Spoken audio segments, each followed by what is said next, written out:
Hello everyone, কেমন আছেন সবাই? আশা করি ভালো আছেন। আমিও ভালো আছি। সো আপনাদের জন্য আরও একটু নতুন গল্প নিয়ে আসলাম। সবাই পাশে থাকবেন, সাপোর্ট করবেন। আর নেক্সট ডে আরও ভালো কিছু হবে ইনশাল্লাহ। আচ্ছা, তাহলে গল্প শুরু করা যাক। কাজ সামান্য নামানো ছিল। তরু বৃষ্টি দেখবে বলছিল, এজন্যই খোলা রেখেছিল। তা দিয়ে পানির ঝাপটা এসে অবশ্য তরুর এক সাইডে ভিজিয়ে দিয়ে গেছে। কাজ তুলে দিল তুরাগ, এসিটা অন করে দিল। তরুকে রিল্যাক্স করতে বলে নিজে দরজা খুলে বেরিয়ে গেল। এই ঝুম বৃষ্টিতে কোথায় যাচ্ছে লোকটা? একদম ভিজে যাবে তো। তরু ভাবলো একবার জানতে চাইবে যে কোথায় যাচ্ছে, কিন্তু এই মুহূর্তে কথা বলতে মন চাইলো না, তাই চুপ করে রইল। তুরাগ বাহিরে চলে গেছে, বেশ অনেকক্ষণ হতে চলল। ধরণীতে দিনের আলো নিভে অন্ধকার নেমে এসেছে। এই মুহূর্তে ভয় ভয় লাগতে শুরু করে তরুর। এরকম অচেনা একটা জায়গায় যতই তুরাগ পাশে থাকুক, তবুও ভয় হচ্ছে। তুরাগ নিজেও একটা ভয়ের কারণ। তহমিনা তরুকে শিখিয়েছে পুরুষ মানুষ থেকে দূরে থাকার জন্য, হোক সে বন্ধু বা কাজিন। আমাদের সমাজ এখন এগুলো খুব স্বাভাবিকভাবে নিলেও পুরুষ মানুষের মন পরিবর্তন হতে সময় লাগে না। তার উপর আশেপাশে কোনো কিছুই চেনা নেই তরুর। তুরাককে কতটুকুই চিনে ও। ভয়ে ভয়ে আরো কয়েক মিনিট কেটে গেল, তখনও তুরাগের ফেরার নাম নেই। এবার মনে হচ্ছে তরুর বেরিয়ে দেখা উচিত। কোনো বিপদ হলো না তো? মন বারবার উল্টোপাল্টা ভাবছিল। মনের সাথে যুদ্ধ করে না পেরে অবশেষে নিজেও বেরিয়ে পড়ল গাড়ি থেকে। চারিদিকে অন্ধকার, কিছুই দেখা যাচ্ছে না। এদিকে পানির বড় বড় ফোঁটা এসে শরীর ছুঁয়ে দিচ্ছে। আবার গাড়িতে ঢুকে পড়ল তরু। গাড়ির হেডলাইট জ্বালিয়ে দিল। তার আলোয় দেখা গেল তুরাককে। গাড়ি থেকে কিছুটা সামনেই রাস্তার উপর সোজা হয়ে শুয়ে আছে সে। তরু ভয় পেল যদি কোনো গাড়ি চলে আসে। আবার গাড়ি থেকে নেমে গেল সে। পা বাড়ালো তুরাগ যেখানে শুয়ে আছে সেই স্থানের উদ্দেশ্যে। সেখানে গিয়ে দেখতে পেল আকাশের দিকে একধ্যানে তাকিয়ে আছে সে। চোখগুলো ভীষণ লাল হয়ে আছে, মনে হয় কেঁদেছে। তবে চোখের পানি বৃষ্টির পানির সাথে মিলিয়ে গিয়েছে। তুরাগ ভাই, আপনি এভাবে মাঝখানে শুয়ে আছেন, কোনো গাড়ি চলে আসে যদি? আসবে না মিস তরুলতা। এই সময় এই রাস্তায় কোনো গাড়ি আসবে না। হোক, তবুও আমার মনে হচ্ছে আমাদের ফেরা উচিত। ফুপি চিন্তা করতেছে। বসুন না মিস তরুলতা, বৃষ্টিকে উপভোগ করুন। এরকম খোলা আকাশের নিচে ভিজতে আসলেই অনেক আনন্দ আছে। হ্যাঁ, ফাটা মাথা নিয়ে এখন আমি বৃষ্টি বিলাস করি। তরুর কথা শুনে লাফ দিয়ে উঠে বসে তুরাগ। ওর তো খেয়ালই ছিল না যে তরুর মাথার ব্যান্ডেজ নিয়ে ভিজতেছে। তুরাগ উঠে দাঁড়ালো সেখান থেকে, হাঁটা ধরলো গাড়ির দিকে। তরুকে তাড়া দিল উঠে আসার জন্য। তরুর বিনা বাক্য বয়ে গাড়িতে উঠে বসলো। এবার তুরাগকে বেশ ঠান্ডা মনে হচ্ছে। হয়তো বৃষ্টির সাথে কষ্টগুলোকে ভাগ করে এলেন। গাড়িতে এসে ফার্স্ট এইড বক্স তরুর হাতে ধরিয়ে দিল আর বলল, মিস তরুলতা, নিজের ব্যান্ডেজ নিজে করে নিন। এটা নিয়ে বৃষ্টিতে ভেজার শাস্তি এটা। তরু ফার্স্ট এইড বক্স নিয়ে সেটার দিকে কিছু সময় তাকিয়ে রইল। ও কি করে নিজের মাথায় নিজে ব্যান্ডেজ করবে সেটাই তো বুঝতেছে না, তাই এড়াতে বলল। তুরাগ ভাই, মাথা সামান্য কেটেছে, ফেটে তো যায়নি। ব্যান্ডেজ করতে হবে না। তুরাগের ধমক শুনে দমে গেল তরু। তুরাগ নিজেই নিয়ে এবার ব্যান্ডেজ করে দিল। ফার্স্ট এইড বক্স রেখে ড্রাইভিংয়ে মনোযোগ দিল তুরাগ। এদিকে তরু মনে মনে ভাবছে, এদের দুজনের জন্য কিছু তো একটা করা উচিত। তবে কি করতে পারে ও? আচ্ছা, মিথিলা ফুকে যদি ফুপির বাসায় নিয়ে আসা হয়, তাহলে বিষয়টা কেমন হয়? তবে তুরাগকে এই মুহূর্তে এসব নিয়ে কি বলবে তরু সেটাই বুঝতে পারতেছে না। বেশ কিছু সময় নীরবতার পরে তরু জানতে চাইলো, আচ্ছা তুরাগ ভাই, আমি তো আপনার ছোট, তবে আপনি আমাকে সবসময় আপনি করে বলেন কেন? আপনাকে সম্মান করে মিস তরুলতা, তাই। সম্মান? অবশ্যই। আপনি একজন স্ট্রং মনের অধিকারিণী। এতটুকু সম্মান তো দেয়াই যায়। আপনি যে পরিস্থিতিতে পড়েছিলেন, ওরকম একটা পরিস্থিতিতে অনেক মেয়েরাই ভেঙে পড়ে। তবে আপনি শক্ত মনের পরিচয় দিয়েছেন, সেই জন্য একটু সম্মান তো পেতেই পারেন। তরু মনে মনে ভাবলো, কি আর হলো কি? ওর ইচ্ছে ছিল এই প্রশ্নটা দিয়ে শুরু করবে, মিথিপুর টপিকটা আনবে। দমে গেল না তরু, আবার জিজ্ঞেস করলো, আচ্ছা তুরাগ ভাই, আর একটা কথা জিজ্ঞেস করি। আর একটাই কিন্তু, এর চেয়ে একটা বেশি কথা বললেও কিন্তু আর উত্তর দেব না।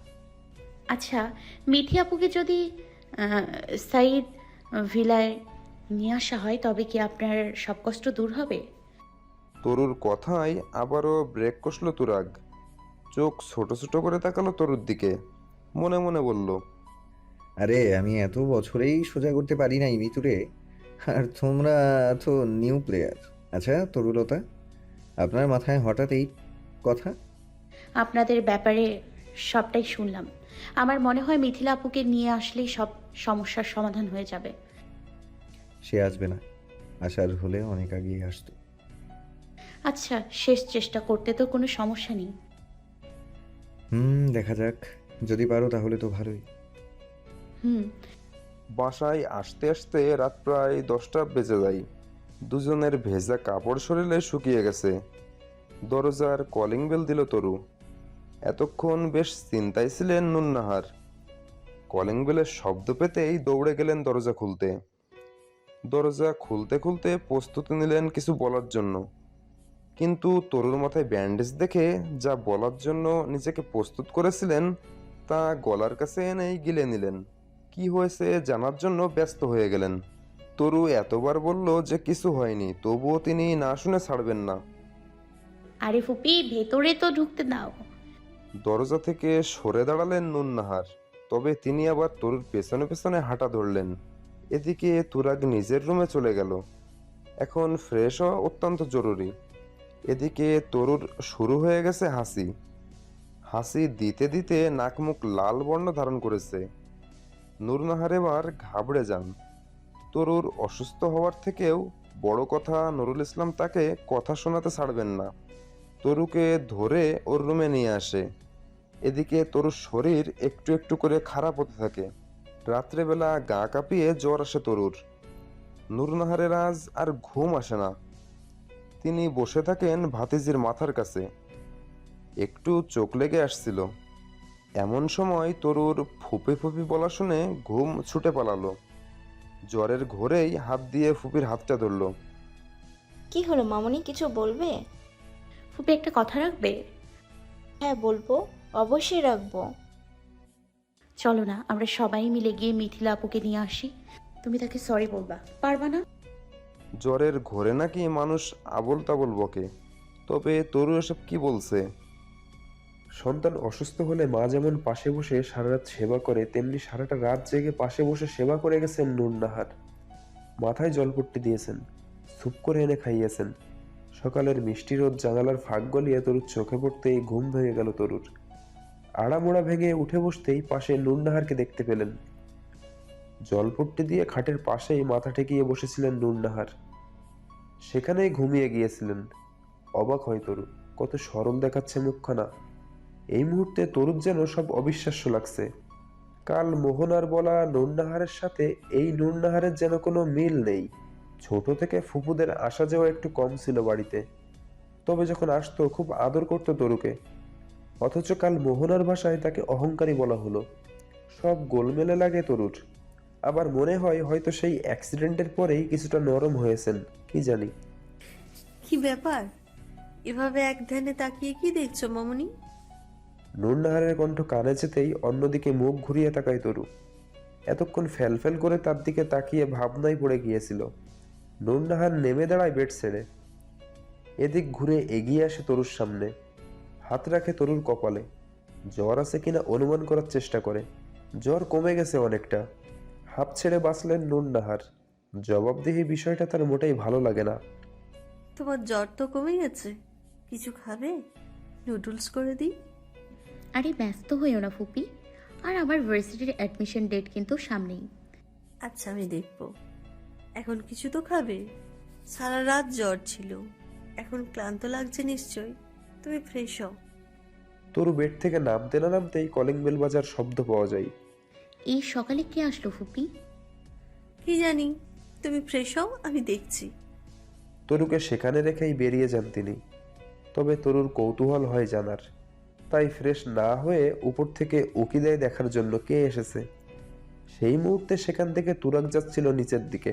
তরুকে এভাবে উকিঝুঁকি দিতে দেখে জিজ্ঞেস করে, কি মিস তরুলতা, এভাবে উকিঝুঁকি দিয়ে কি দেখছেন? আমাদের বাসায় চুরি করার ধান্দা আছে নাকি? সকাল সকালে মেজাজটা খারাপ করে দিল। আস্ত একটা খবিশ। তবে এই মুহূর্তে তার সাথে তর্ক করার মোটেও ইচ্ছে নেই তরুর, তাই বলল, নিচে কে এসছে দেখতে এসছি। ও, চলুন না আমিও দেখি। তারপর দুজনেই নিচের দিকে তাকাই দেখার জন্য। নিচে একটা মেয়ে এসেছে, মুখে মাস্ক পরা।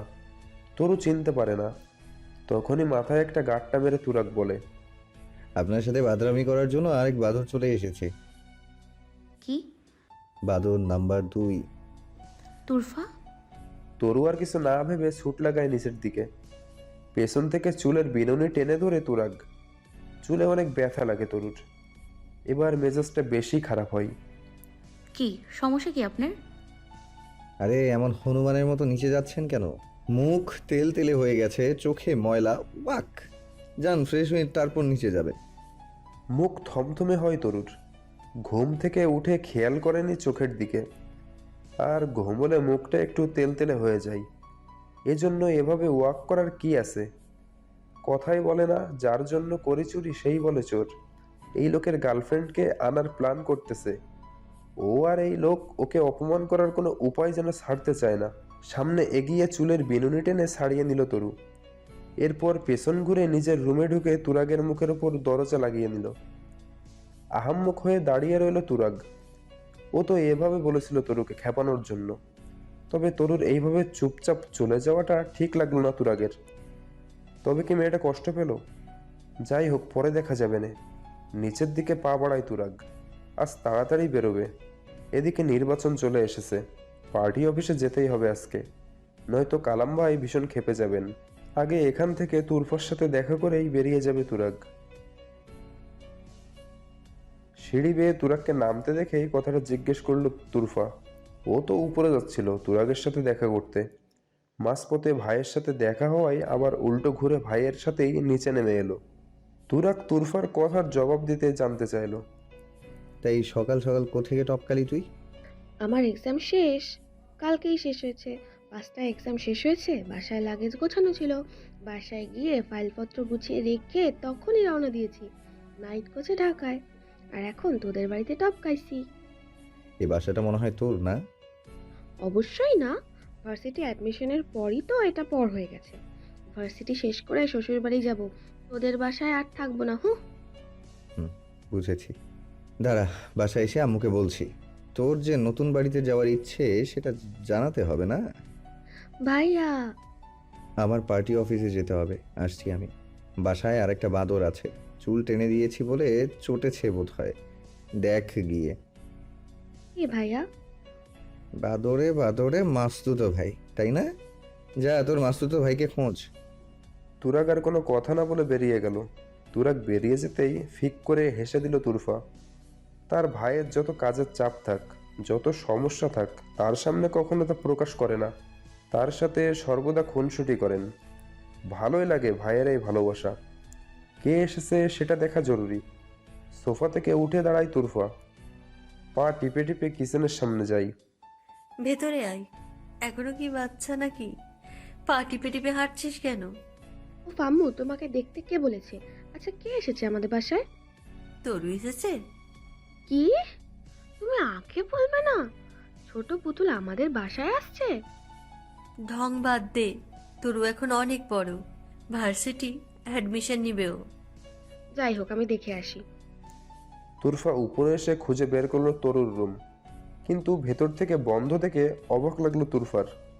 দরজা বন্ধ করে আছে কেন? আজব। আস্তে আস্তে দরজায় ধাক্কা দেয় তুরফা। অল্প সময়ের ব্যবধানে দরজা খুলে দেয় তরু। সামনে তরুকে দেখে হালকা করে জড়িয়ে ধরে তুরফা। এতক্ষণের মন খারাপ যেন মুহূর্তেই ভালো হয়ে গেল তরুর। অনেকদিন পর দেখলাম পিচ্ছি, কেমন আছিস বল? আলহামদুলিল্লাহ ভালো, তুমি? আলহামদুলিল্লাহ। এতদিন পর দেখবা না, যাও আমাদের বাসায়। তা ঠিক, অনেকদিন যাওয়া হয় না, বুঝিসই তো, স্টাডি নিয়ে ব্যস্ত। বুঝি বুঝি। তোমরা বড়লোক মানুষ, গরিবের বাড়ি কেন যাবা? এই পাগলি, কি বলছিস তুই এসব? ঠিকই তো বলছি, আমাদের এই টাকা পয়সা তো আজ একটা মেয়ের জীবন শেষ করে দিয়েছে দুর্ভাব। তরুর মুখে এসব শুনে চোখ বড় বড় হয়ে যায় তুরফার। তরু এসব কিভাবে জানলো? তরুকে জিজ্ঞেস করে। তুই কি মিঠির কথা বলছিস? হুম, আমি তুরাগ ভাইয়ের সাথে মিথিলা আপুর বাসায় গিয়েছিলাম। তুরফা বোঝে না কি হচ্ছে এখানে। ওর যে মিথিলার সাথে যোগাযোগ হয় না এমন নয়, ফোনে কথা হয়, সেই আগের ন্যায় বন্ধুত্বটাই রয়ে গেছে। তবে তুরাগকে সব ধরনের কথা এড়িয়ে যায় মিথিলা। তুরাগ ভাইয়া এখনো মিথিলার বাসায় যায়, এটা মিথিলা তুরফাকে কখনো বলেনি, তাই মনক্ষুণ্ণ হয় তুরফা।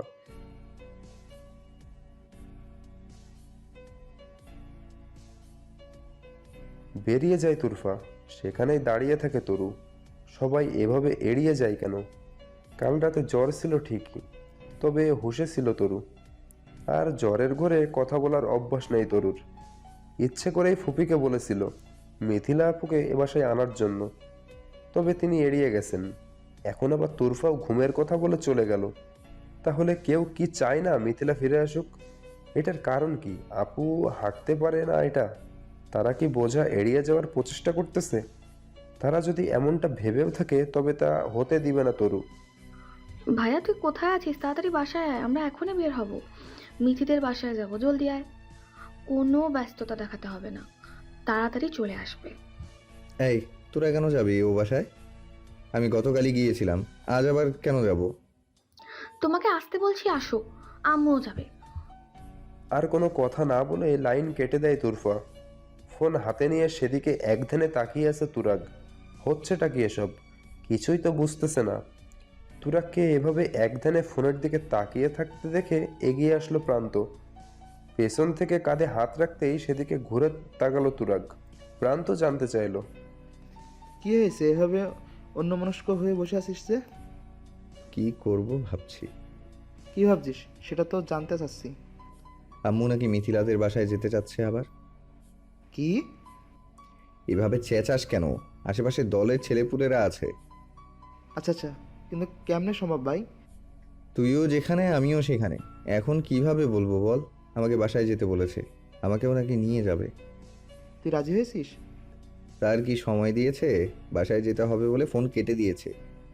তাহলে তো তোর একবার বাসায় গিয়ে দেখা উচিত। এদিকে সামলাতে পারবি তো? একদম। আচ্ছা, কি ব্যাপার, সবাই তৈরি হয়ে বসে আছো যে? আর সবাই যাবেই বা কেন? আমাদের ভালো লাগছে তাই যাব। যদি যেতে চাস তাহলে গাড়ি বের কর, নয়তো ড্রাইভারকে নিয়ে আমরা একাই চলে যাব। অদ্ভুত, বললে কি জাত যাবে নাকি? মিথিলাকে দেখতে যাব, এইবার হয়েছে, এবার গাড়ি বের কর। নূর নাহার যেতে চেয়েছে, এখন তাকে বললেও সে কোনোভাবেই শুনবে না, তাই বাধ্য হয়ে তুরাগ চলে যায় গাড়ি বের করতে। ড্রাইভারকে নেয় না তুরাগ। তুরাগ নিজেই ড্রাইভিং সিটে বসে পড়ে। ফ্রন্ট সিটে বসে নূর নাহার, আর তরু আর তুরফা দুজন পেছনে। সবাই মিলে রওনা দিয়েছে মিথিলার বাড়ির উদ্দেশ্যে। আজ যে করেই হোক মিথিলাকে ঢাকা নিয়ে আসবে, সেটা নিয়ে আলোচনা করে তুরফা আর তরু। এ নিয়ে বেশ অনেক প্ল্যান করা হয়ে গেছে সকাল থেকে। সেখানে গিয়ে কি বলবে না বলবে সব ভাবা হয়ে গেছে। মিথিলার বাড়ি পৌঁছে দরজায় কড়া নাড়তেই দরজা খুলে দেয় মোহনা। তরু আর তুরফাকে দেখে মোহনার মুখে হাসি ফুটে ওঠে, ঠোঁটে মিষ্টি হাসি ফুটিয়ে বলে, তুরফা আপু, কেমন আছো তুমি? কতদিন পর এলে আমাদেরকে দেখতে। তুরফা মোহনার হাসি মাখা মুখের দিকে তাকিয়ে নিজে একটা হাসি দিয়েই মোহনার গাল টেনে বলে, আলহামদুলিল্লাহ, আমি ভালো আছি। তুই বল, তোরা কেমন আছিস? মোহনা হাসি মুখে জানায় তারাও ভালো আছে। তুরফার পাশে তরুকে দেখে বলে, আমিও কি পাগল, তোমাদেরকে দরজার সামনে দাঁড় করে কথা বলছি। এসো ভিতরে এসো। তরু আর তুরফা ভিতরে প্রবেশ করে। তাদের পেছনেই দাঁড়িয়েছিল নূরনাহার আর তুরাগ।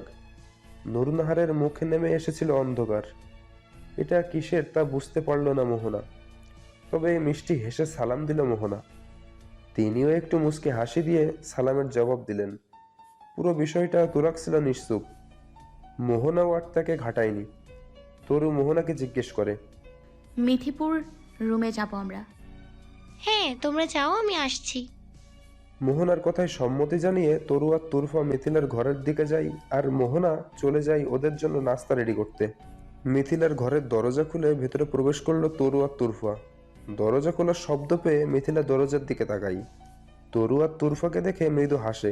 তুরফা মিথিলার মাথার পাশে গিয়ে বসে, আর তরু আগের দিন যেখানে বসেছিল ঠিক সেখানেই বসে। মিথিলা বালিশে হেলান দিয়ে বসা ছিল। তুরফা এগিয়ে গিয়ে বুকে জড়িয়ে নেয় মিথিলাকে। মিথিলার চোখ ছলছল হয়। এই তুরফা মেয়েটা বড্ড ভালোবাসে ওকে। মিথিলা এটা বুঝে পায় না যে ওর মেন্টালিটির মায়ের এরকম মিশুক একটা মেয়ে হতে পারে। মিথিলার চোখে পানি দেখে নিজ হাতে মুছিয়ে দেয় তুরফা। এই বিষয়গুলো দেখে লজ্জা পায় তরু। এই সকালবেলায় না কি ভুলটা বুঝেছিল তুরফাকেও? অথচ দেখো তুরফা আপু কত ভালোবাসে মিথি আপুকে। মিথিলার নজর যায় তরুর দিকে। তরুকে মাথা নিচু করে হাসতে দেখে মিথিলা জিজ্ঞেস করে, মিথিলার কথায় লজ্জা পায় তরু। আরে আপু কি যে বলো না, কার কথা ভাববো আবার?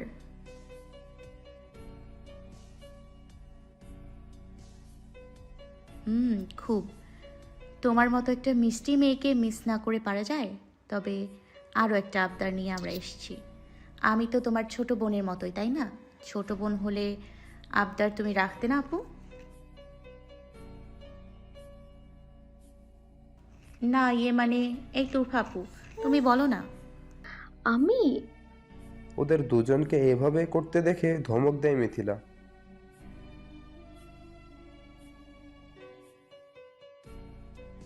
আপু আমরা তোমাকে আমাদের সাথে নিয়ে যেতে এসেছি। একদমে কথাগুলো বলে চোখ বন্ধ করে নেয় তরু। মিথিলা মাথা ঘুরিয়ে তুরফার দিকে তাকাই। তুরফাও এক দৃষ্টিতে মিথিলার দিকে তাকিয়ে আছে। ঠিকই বলছে। দেখ বোন, আমার ভাইও এসেছে, আমার অনুতপ্ত। সে ক্ষমা চাইতে এসেছে, তুই তাকে ক্ষমা করে দিস। ক্ষমা মানুষের মহৎ গুণ। আমার আম্মু বলে বলছি না, তবে কেউ অনুতপ্ত হয়ে ক্ষমা চাইলে তাকে ক্ষমা করে দিতে হয়। আর যদি তুই তাকে ফিরিয়ে দিস, তবে তার আর তোর মধ্যে কোনো পার্থক্য থাকবে না। সেও তো অহংকার করেছিল, আর আজ তুই ক্ষমা না করে ইগো ধরে বসে থাকলে তোর আর তার মধ্যে পার্থক্য থাকবে না। কথাগুলো ভীষণভাবে কানে লাগে মিথিলার। আসলেই তাকে ক্ষমা করে দেওয়া উচিত। তবে মিথিলা তো মনে মনে অনেক আগেই তাকে ক্ষমা করে দিয়েছে। সে যেটা করেছিল তার সন্তানের ভালো ভেবেই করেছিল। প্রতিটা মাই চাই তার ছেলের জন্য দেখে শুনে একটা লক্ষ্মী বউ আনতে। সেখানে যদি ছেলে তাকে সেই সুযোগটা না দেয়, তবে তার রাগ থাকতেই পারে, এটা স্বাভাবিক।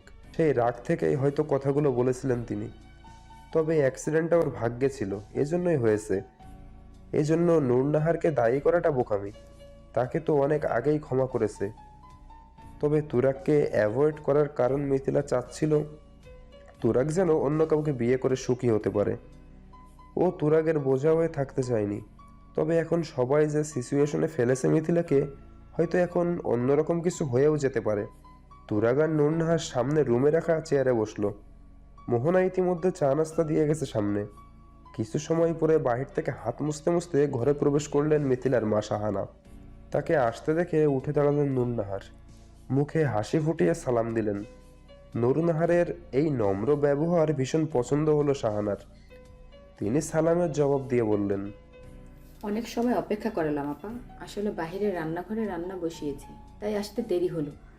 সমস্যা নেই আপা, আজ আপনি বাড়িতে যে ডিউটি নেই। শরীরটা ভীষণ খারাপ লাগছে আপা, তাই আজ ছুটি নিয়েছি। মনটা কিছুটা খারাপ হলো নূরনাহারের। আসলে আজ মিথিলার বাবা বেঁচে থাকলে হয়তো শাহানাকে এত কষ্ট সহ্য করতে হতো না। নিয়তি যে কখন কার সাথে কি খেলা খেলে কেউ বলতে পারে না। বেশ অনুনয়ের সুরে শাহানার কাছে আবদারখানা পাতল নূরনাহার, কিন্তু প্রথম দফায় নাকচ করে দিল শাহানা। গরিব হতে পারেন, তবুও কারো দয়া নিয়ে বেঁচে থাকবেন না তিনি।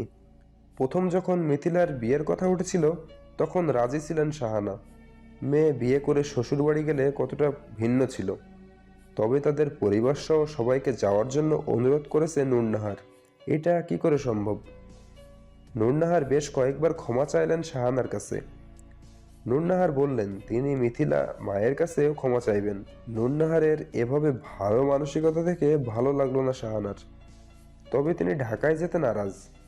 তুরাগও অবাক চোখে তাকিয়ে আছে নূরনাহারের দিকে। তার মায়ের এই রূপ তো ভীষণ অচেনা ওর কাছে। তিনি সবসময় তার কঠিন বাঘিনী রূপেই থাকতেন। তবে আজ ভালো লাগছে তুরাগের। ডক্টর আবির, এভাবে আর কতদিন চলবে? আপনি এভাবে গা ঢাকা দিয়ে কেন রয়েছেন? এভাবে থাকলে তো সমস্ত কাজ বন্ধ হয়ে পড়ে থাকবে। স্যার, বোঝার চেষ্টা করুন। আমি চাইলেই আসতে পারছি না। আমাকে 24 ঘন্টা অবজারভেশনে রাখা হচ্ছে। বাড়ির চারপাশে পুলিশের টহল, চেম্বারের চারপাশে পুলিশের টহল। কি করব আমি? তাহলে তোমার বাবা বড়টা খাপটি মেরে আছে কেন? দেখো আবির, কোনো ভুলচুক করার চিন্তা ভুলেও করো না। বেঁচে ফিরতে পারবে না বলে দিলাম। এই রাস্তায় আসা যত কঠিন, এই পথ থেকে ফিরে আসা তার থেকেও বেশি কঠিন। যেহেতু একবার এসেই পড়েছো, তাহলে আর কোনো চালাকি করার চেষ্টা করো না। স্যার, আপনি কি বলছেন এসব? আমি কোনোদিনও আপনার সাথে বেইমানি করব না, আই প্রমিস। ও গ্রেট, তবে সাবধান, বলেও পুলিশের জেরার মুখে পড়ো না। পুলিশ তোমাকে সন্দেহ করতেছে, তার মানে নিশ্চয়ই তোমার বিরুদ্ধে কোনো ক্লু পেয়েছে। একটা পদক্ষেপেও যেন ভুল না হয়। স্যার, এই নুরুল ইসলাম কিন্তু অতিরিক্ত বাড়াবাড়ি করছে। কেন আর কোন পুলিশ অফিসার নেই? তারা তো এত বাড়াবাড়ি করে না। শুনেছি এখন আবার ঢাকায় আসছে। তাহলে ওর পোস্টিংটা পাহাড়ি এলাকায় করার ব্যবস্থা করে। কি বলো আবির? ভালো সিদ্ধান্ত স্যার। তবে আমার মনে হয় আমাদের প্রথম অ্যাটাক ওর কলিজায় করা উচিত। কি বলছো আবির? স্যার, ওর মেয়েকে আমাদের ডেরায় নিয়ে আসি, তারপর অর্গানগুলো রেখে বডিটা ভাসিয়ে দিই। জিনিয়াস আবির, এই জন্যই তো তোমাকে এত ভালো লাগে আমার। আর একটা নিউজ আছে স্যার। বলো। নুরুল ইসলামের মেয়ে এখন আপনাদের চিরশত্রু কালাম মোল্লার ডান হাত তুরাগ সাইয়েদের বাসায়। কি বলছো? Yes sir. এক ডিলে সব পাখি খতম। কথা শেষ করে বিচ্ছিরিভাবে হাসতে হাসতে ফোন কেটে দিল ফোনের ওপর পাশে থাকা লোকটি। ফোন হাতে বসে আছে আবির আহমেদ। এক ঢিলে সব পাখি বলতে কি বুঝিয়েছে এটা বুঝলো না সে। সারাদিন নিরাবচ্ছন্ন হয়ে থাকা পরিবেশটা এখন মানুষের কোলাহলে হৈ হৈ করছে। তায়েব সাইয়েদি বাসা থেকে বেরিয়ে যাওয়ার পর নূরনাহার একা বাসায় থাকতো। একা একা বোরিং হয়ে যেত। আর সেই বাসাটাই এখন কিনা মানুষের কোলাহলে পরিপূর্ণ, যেন পূর্ণ একটা ফ্যামিলি মনে হচ্ছে তাদের। মিথিলা এ বাসায় আসতে রাজি হওয়াতেই মূলত খুশির বন্যা নেমেছে। সব থেকে বেশি খুশি তো তুরাগ হয়েছে। যেভাবেই রাজি হোক না কেন, হয়েছে যে এই বেশি। দিন তার আপন গতিতে চলে যাচ্ছে। তুরফার ভার্সিটির ছুটি শেষ হওয়ায় তুরফাকে চলে যেতে হয়েছে। তুরাগ আবারও তার শখের প্রফেশনটাই একটু একটু করে জয়েন করার চেষ্টা করতেছে। এখন কারো ইনভাইটেশন ফিরায় না। কোনোখানে কনসার্ট হলে সেখানে অ্যাটেন্ড করে। বাসায় বসে সে লাইভ প্রোগ্রাম দেখে মিথিলা, তরু, এমনকি বাসার সবাই। তুরাগের গান সর্বদাই সবার পছন্দের তালিকায় শীর্ষ স্থান দখল করেছিল। সবার লাইফ মোটামুটি হাসি খুশি চলছিল। মোহনা আর তরু ব্যাচমেট হওয়ার সিদ্ধান্ত নেওয়া হয় ওদের সেম ভার্সিটিতে ভর্তি করে দিবে, যাতে দুজন সবসময় একসাথে থাকতে পারে। তরু আর মোহনার ফ্রেন্ডশিপটাও জমজমাট। সেদিন নূরনাহারের কথা মতো তুরাগ তরু আর মোহনাকে ভার্সিটিতে অ্যাডমিট করতে গিয়েছিলেন। সেখানে অবশ্য দুজনকে কাজিন বলেই পরিচয় দিয়ে এসেছে। প্রথম দিন তুরাগ নিজেই মোহনা আর তরুকে ভার্সিটির সামনে নামিয়ে দিয়ে গেছে। গেট থেকে দুজন আস্তে আস্তে ভেতরের দিকে পা বাড়াচ্ছে। তখন দূর থেকে ছেলেদের শীষ বাজানোর শব্দ কানে এলো। মোহনা খপ করে হাত চেপে ধরল তরুর। তরু যে ভয় পায়নি এমনটা নয়, তবুও স্ট্রং থাকার চেষ্টা চালিয়ে যাচ্ছে। ফার্স্ট ডে তো জার্গিংয়ের বহু কাহিনী শুনেছে। ভয় মূলত এখানেই, ওরা শীষ বাজানো ছেলেগুলোর দিকে পাত্তা না দিয়ে আবার পা বাড়ায় ক্লাসরুমের দিকে। তখনই দুটো ছেলে এসে হাত আড়াআড়ি করে দাঁড়ায় ওদের সামনে। মোহনা দুপা পিছিয়ে যায়। তখনও তরুর হাত ধরা। তরু আবার পেছন থেকে টেনে ওকে সামনে আনে, ফিসফিস করে বলে, ভয় পাস না এদের সামনে। এরপর তরু জানতে চাই, কি চাই? বাহ, প্রথম দিনে এত তেজ, ভালো লাগলো। তবে এত তেজ থাকা ভালো না মেয়েদের, বুঝলি? সেটা বলতে বাধ্য নই। ক্লাস শুরু হয়ে যাবে, সরুন সামনে থেকে। ভার্সিটি এসে সিনিয়রদের সাথে তিড়িং বিড়িং করো না মেয়ে। খুব বড় বিপদে পড়ে যাবে। ছেলেগুলোর ধমকানি শুনে ভয় পাচ্ছে মোহনা। ছেলেগুলো বলল ওদের ভাই নাকি ডাকছে তার ওইখানে। মোহনা বলে তরু চলে যায়, নয়তো ওরা যদি সিন ক্রিয়েট করে। মোহনার কথাই সামনের দিকে পা বাড়ালো তরু। সো এভরিওয়ান, গল্পটা কেমন লাগলো আপনাদের? আশা করি ভালো লাগবে। আর নেক্সটে আরও ভালো ভালো কিছু হবে। সবাই একটু সাপোর্ট করেন, লাইক কমেন্ট শেয়ার করেন। আর পরবর্তী গল্পতে আবার দেখা হবে। সবাই ভালো থাকবেন, সুস্থ থাকবেন।